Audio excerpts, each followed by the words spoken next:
Okay, welcome back to my channel. This is part one of what if Deku was a mafia boss. If you guys know who this is, then congratulations to you. For those of you who don't know, then you must watch this movie. Well, probably shouldn't, but just do it anyway. But those of you who are underage, don't watch it. And there is a game, I believe. You can play the game. Okay, so this is Scarface. Tony Montana. I don't think he's a mafia boss, but yeah, I'm pretty sure. But I just picked him as the picture for today. As I posted on the community tab, these are all Deku's, abilities. He also has a healing quirk, which I did not label. And there are some other quirks that I forgot that I was supposed to put on there, but I forgot. I forgot what those quirks were, So let's just get into the story. Deku was still born of Inko and Hasashi. Deku grows up, pretty much a little bit the same. But, he's still bullied and, talked down upon by everyone else because they thought he was quirkless. When in fact, he actually did have quirks. A lot of them. But it's the only thing that is that the doctor, they can't diagnose his quirk because it's shown that he is quirkless. And when the doctor tries to,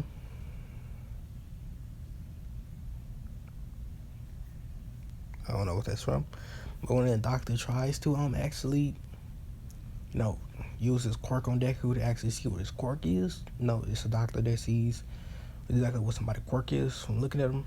He can't see it. And Deku actually had a quirk similar to this man. He can actually see what somebody's quirk is. That's one of them I forgot to put.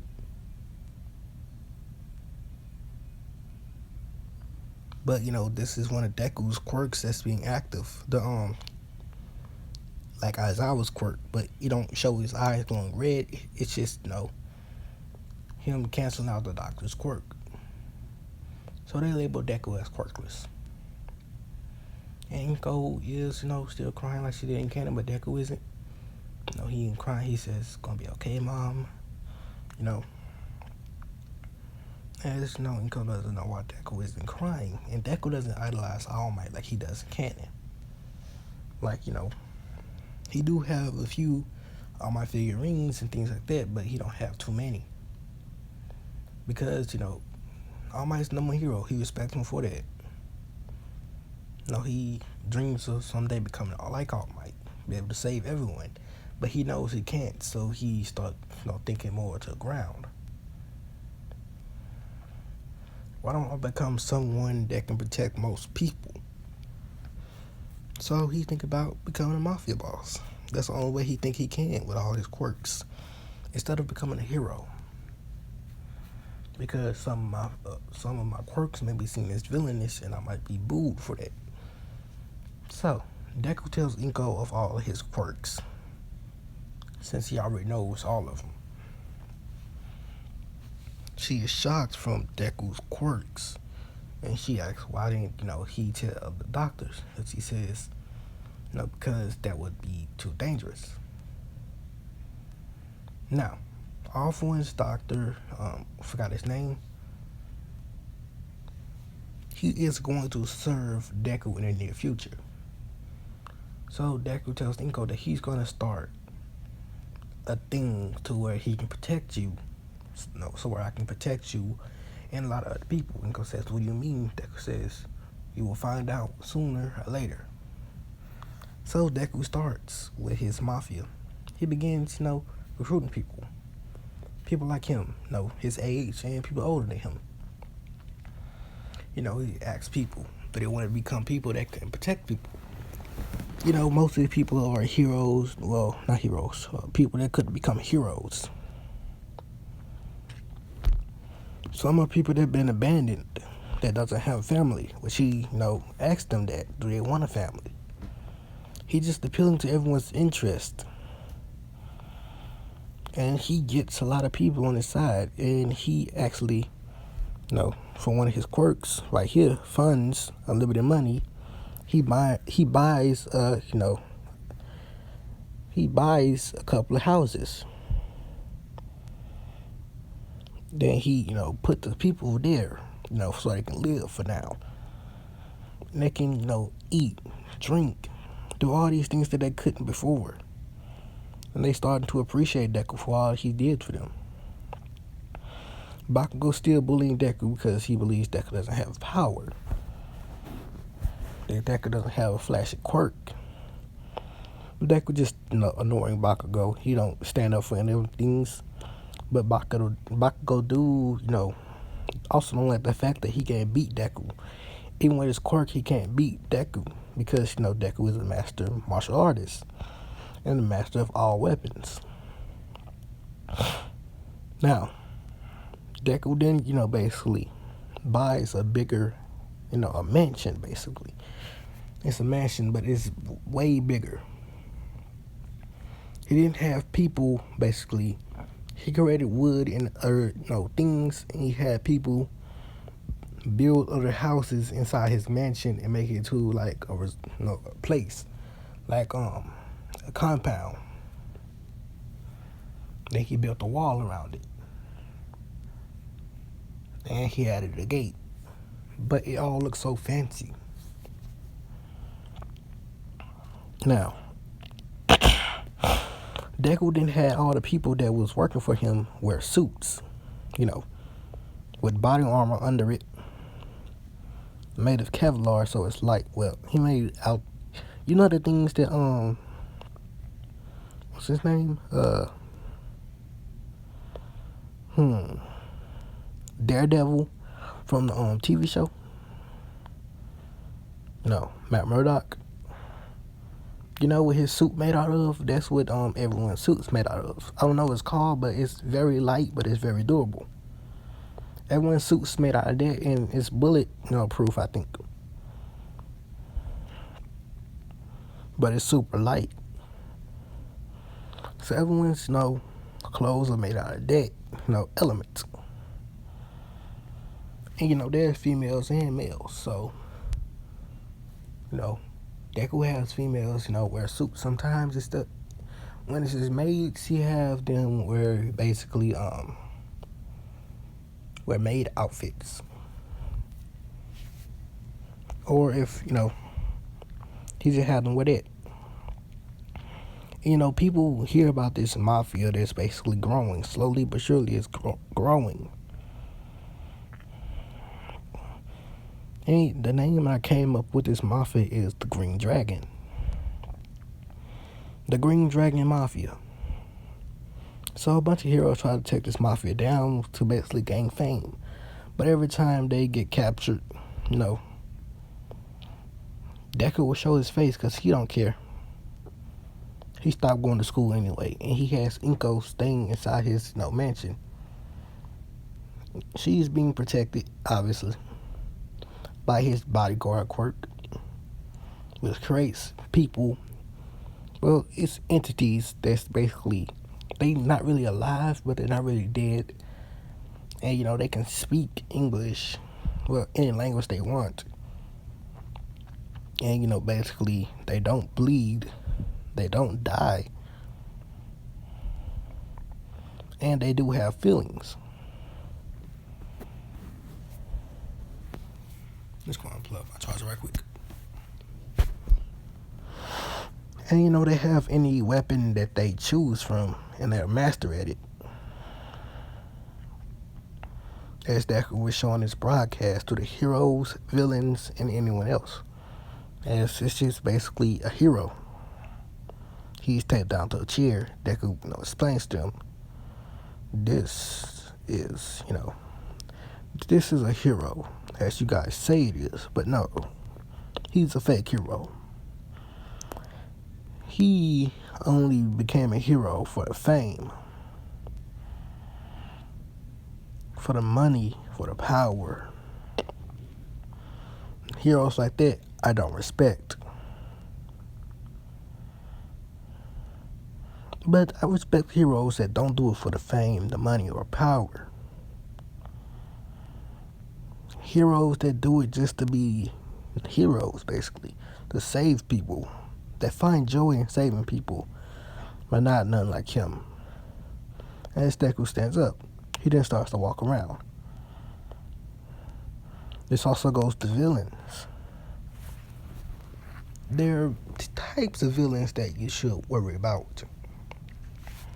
There are villains that became villains for the joy of it, to watch people suffer, to kill people.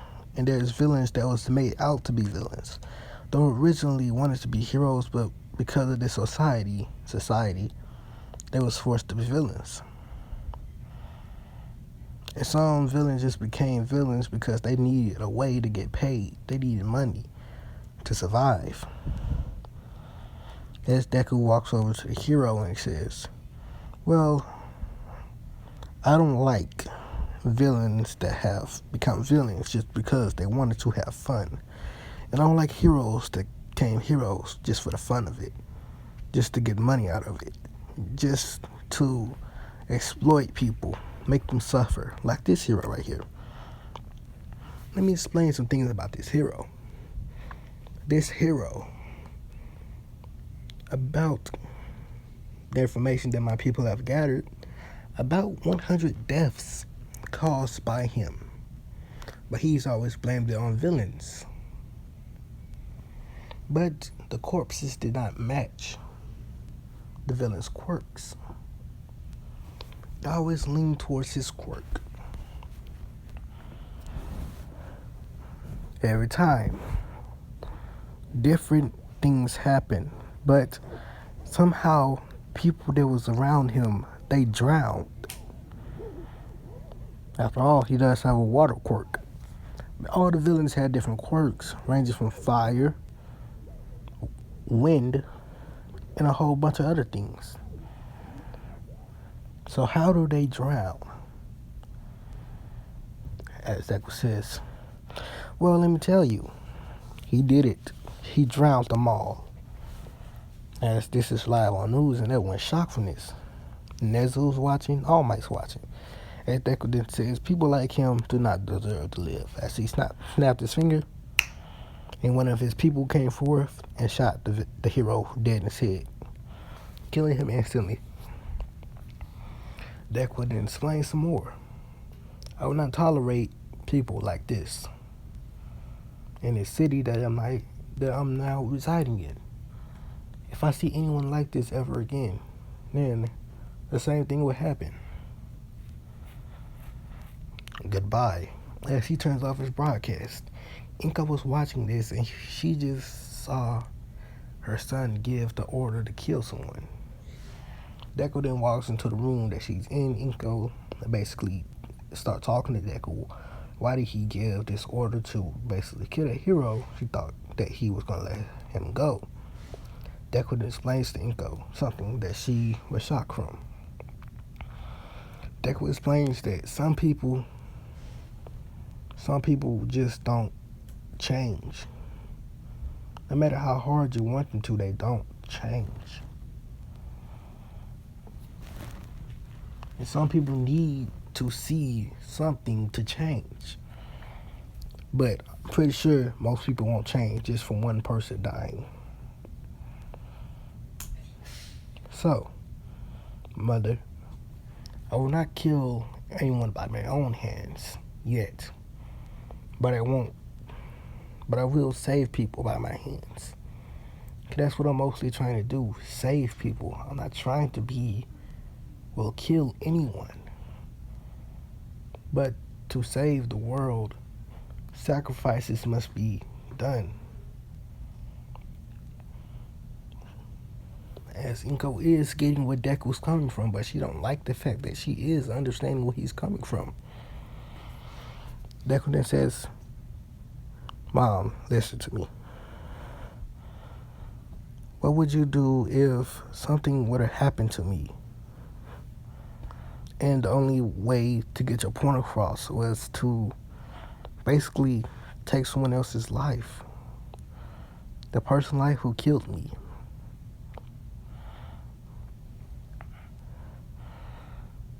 What do you think I would do if you would have died and Dad would have died? I would do that. Because you two are the most important people to me in the world. As Inko is understanding where Deku is coming from again. But she also don't like the fact that she is understanding.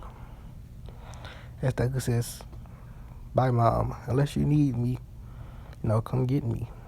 I will be in my room. As Deku leaves. And Inko is just sitting there, thinking about what Deku said. As Inko begins to change a little bit, she started to, change, not that much, but she started to change. She don't like the fact that Deku is killing people, basically. But, she has to accept it as she can't stop Deku. Because of, he is technically in the right. So Inko is just going to be basically on the sidelines for now. And Deku does still listen to Inko. Because that's his mother and he loves her. Now, Deku's father, he loves him too. But, his father just had to leave to work overseas. As Hisashi did tell Deku that, basically, when Deku was 4, he had to leave. He walked up to Deku and says, he kneeled down and said, all right, champ, I'm going to be gone for a couple of years. I want you to protect your mother, okay? As he gave Deku a warm smile, and he left. As Deku did cry because his father did leave. Deku's father is, Deku's father is in, America. But she did see this broadcast. As, Inko called, Deku's father, Hisashi. And, Hisashi says, Inko, what happened? I saw Midori on TV, and he basically Inko says, yes, he did. And he wants you to come back home. Hisashi says, I was going to come back home right now, but my plane got delayed. Inko starts talking to Hisashi that she don't like the way that Deku is doing things, and, explain to what Hisashi what Deku told him. But, Hisashi, talks to Inko and tells Inko that Deku technically is right. Some things just won't go the way you think they will go. So sacrifices are needed to basically move forward. And, Inko don't like the fact that Hisashi agreed with Deku, but she basically listened to what Hisashi said. And Hisashi says, I know that sometimes some things are wrong, but what Deku said is technically right. Sometimes, you have to have sacrifice to basically have other things happen. So, we can talk more about this when I get home. As Inko did tell Deku that Hisashi is coming home, as Deku snapped his fingers and told his, mafia people to go pick up Hisashi. As they went to the airport, in a limousine, Hisashi came out and, they said, they bowed down and said, Mr. Midoriya. He says, yeah, who are you? We were sent by your son. Here, get in. As they opened the door, he got inside the limousine. He saw how it looked. And, the other people got to their cars and, in the limousine too. And they started driving Hisashi back to Deku's mansion. As Hisashi sees Deku's mansion and, he goes inside. He sees everything that's happening. He sees people actually smiling, having a good time. Hisashi started asking about some of these people, what they're doing here. He says, oh, I'm here because, the master, basically mafia boss, Dean, I forgot what they called the head of the mafia. Well, Deku basically saved them from poverty. Deku saved them from being killed. Deku saved a lot of them from a lot of nasty situations.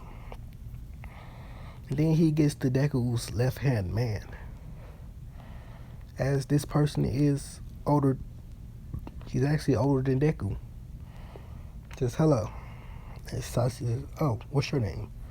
My name? Well, my name is Stain. That's what you can call me.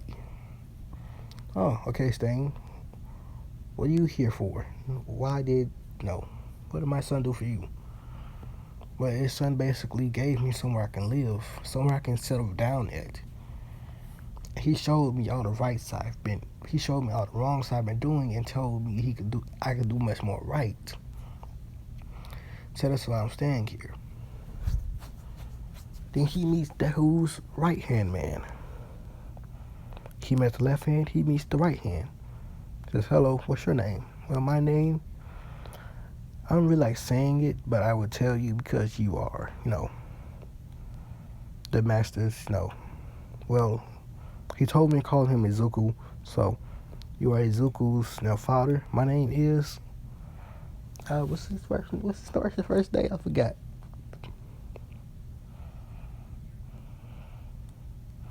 Well, my name is Dabi. You would just call me Dabi. Well, my last name is Todoroki, but I'm not going to be a part of that family anymore. I don't like that man. I'm going to have, Izuku save my brothers and sisters from him. As, Hisashi is shocked that Todoroki is here. And all these other people, they appreciate Deku. So Hisashi goes in the room. He sees Deku and Inko sitting there. He goes in. Deku walks up to Hisashi and hugs him. Says it's been a long time, Dad. Hisashi says it has, Izuku. And he starts talking to them, Inko and Izuku. Hisashi then says, Izuku, how did you get someone from the Todoroki family in here? Deku then explains to him. His name, what is his first name? I can't remember. Well, since I'm just gonna call him Dabi, since I can't remember his first name. He says, well, Dabi, yes, the thing is, Endeavor actually caused Dabi's, alleged death. Well, actually, no, this is before, Dabi actually ran away from home because of the torture, or basically what Endeavor was doing to his family. He didn't want to be a part of that anymore. And in a couple of days, we're supposed to be going back to Endeavor's house and taking away his family. From what, Dabi has said, has been in a very, very tough spot right now. From what he's observed, his little brother is, basically being stressed out because he has to basically live up to his father's standard and beat All Might. And I'm supposed to go there and save his father, his mother, his sister, not his father, well, his mother, his siblings. They said, well, all right. As Hisashi is getting where Deku was coming from. Now, so that day do come where Deku has to go to Endeavor's house and basically take away Todoroki, his sister, his mother, and his brother. Now his mother has already broken, so she is in a mental hospital, and Todoroki already does have that scar over his eye. As Deku's people basically bust in through the front door, Endeavor goes to basically shoot some fire at them, but Deku basically erases his quirk. As Deku's people come in, Endeavor sees he can't use his quirk, and Deku basically shocks Endeavor as he passes out. He shot him with a taser. He shot it with enough volts to knock Endeavor out because Endeavor is pretty big. But I don't know how many volts it would actually take to knock him out. As Deku goes from room to room, he takes every single last one of, Dabi's brothers and sisters. He takes Todoroki too, which Todoroki sees that this person is as young as him. But he follows Deku because he saved him. Well, basically, he sees it like that. As they walks over Endeavor's, shivering body, basically, that's what happened to him. He says he shocked him. Let's go. You guys want to meet someone. As they then go to the hospital first, and then they basically get, Ray.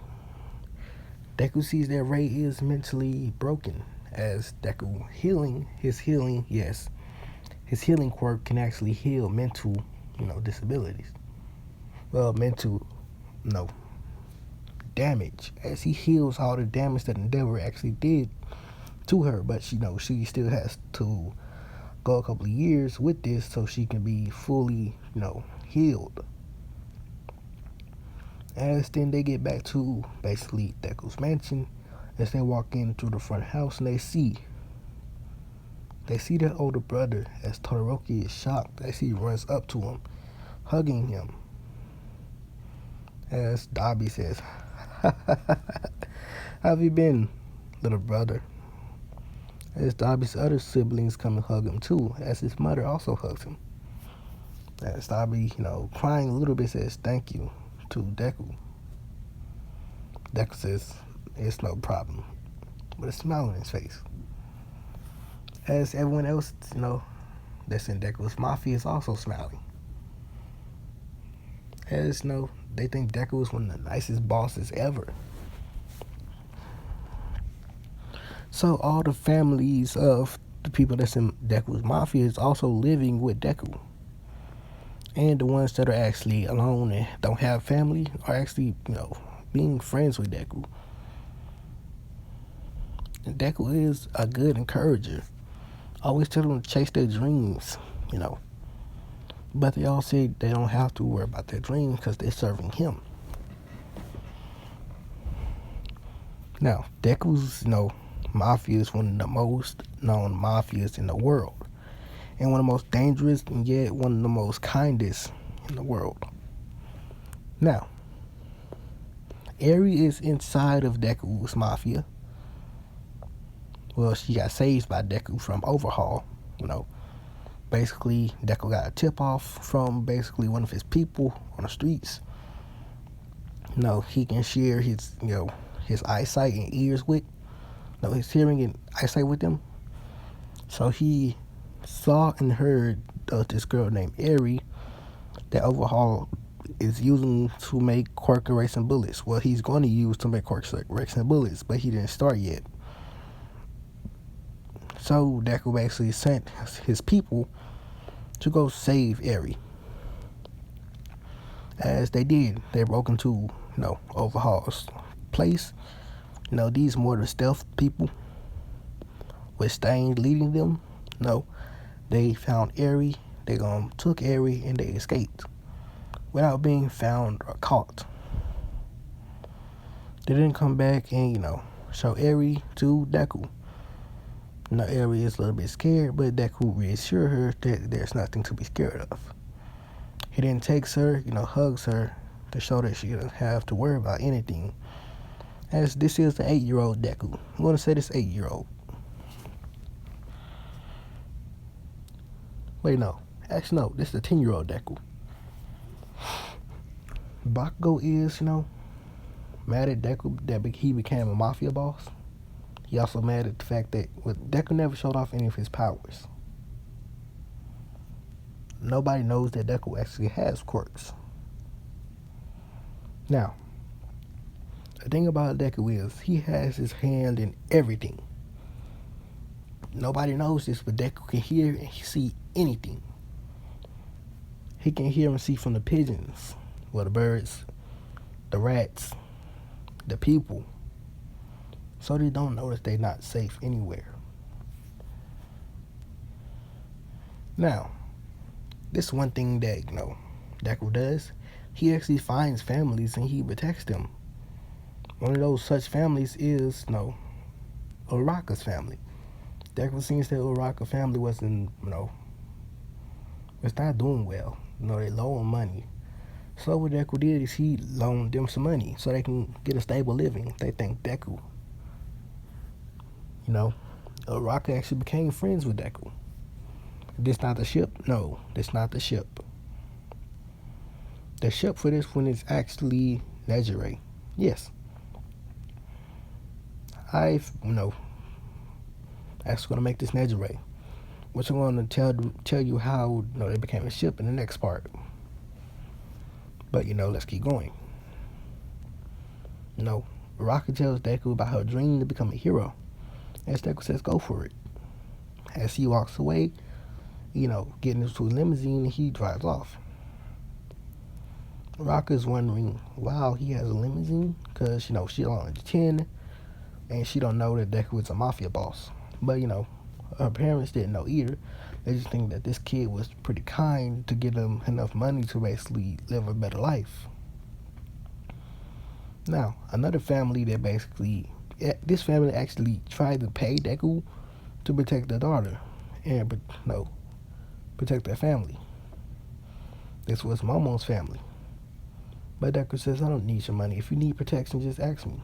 As they said thank you, because there's been a lot of villains lately who's been trying to take their money, and take their daughters, that could actually dare put their money towards.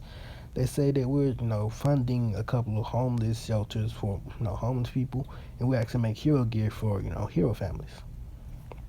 His Deku says that's a good cause, as he puts a couple of bodyguards on them, from his quirk. None of his real people. Well, he do put a couple of his real people, but mostly, his bodyguards, because, they're technically not living and they're technically not dead. So they're basically immortal. As Deku becomes friends with Momo. Momo explains that she's going to become a hero too, as Deku says go for it. And he gives her some advice about her creation quirk, because he has one too. He tells her that, if she wants to train her quirk, basically start researching things. How certain other things work. And also, if you want to, make things without basically having to use that much body fat, you should basically, start researching how to do that. How to use less materials to basically make a certain thing. As the Momo thinks Deku, and she actually does that. She learned how to create much more things, and she learned how to limit the things she create from her body fat, so she won't, be hungry after she create things. So her limit right now is she can go 3 days with creating a lot of things and she'll be hungry. If she can go 5 days with creating a lot of things, then she would need a whole feast. And any more than that, she would need, actually no. If she went 2 days with creating things, non-straight without eating, well, just eating basic things without basically having to eat much more things that she actually need, then she would need at least food you can get at a restaurant, at a fast food place. She'll need, like at McDonald's, she'll need, let's say 5 burgers and 2 large fries and 2 cold drinks. That's all she'll need. But she went 5 days, school days, 5 school days, then she would need, 12 burgers, 10 large fries, and, 4 drinks. But if she went a whole week, or even more than that, she would need a whole buffet. So, this is happening. Bakugo is still angry at Deku. And Inko and Mitsuki still keep in touch. But Deku's phone, he got it to where it can't be tracked. It can't be tracked down. Well, it can be tracked, but people ain't gonna try to attack Deku. Like the police ain't gonna try. And heroes, because they know even if they do try, they won't get far. They know even All Might can't do anything. And Endeavor can't. Which Endeavor is angry at Deku because he took away his kids. He took away his only chance to actually defeat All Might. Which, Endeavor did come in, the hero worked that day, angry, and everyone asked him that why he's so angry. He says, that bastard took away my children and my wife. says who? That mafia boss of the Green Dragon, Izuku Midoriya. Now,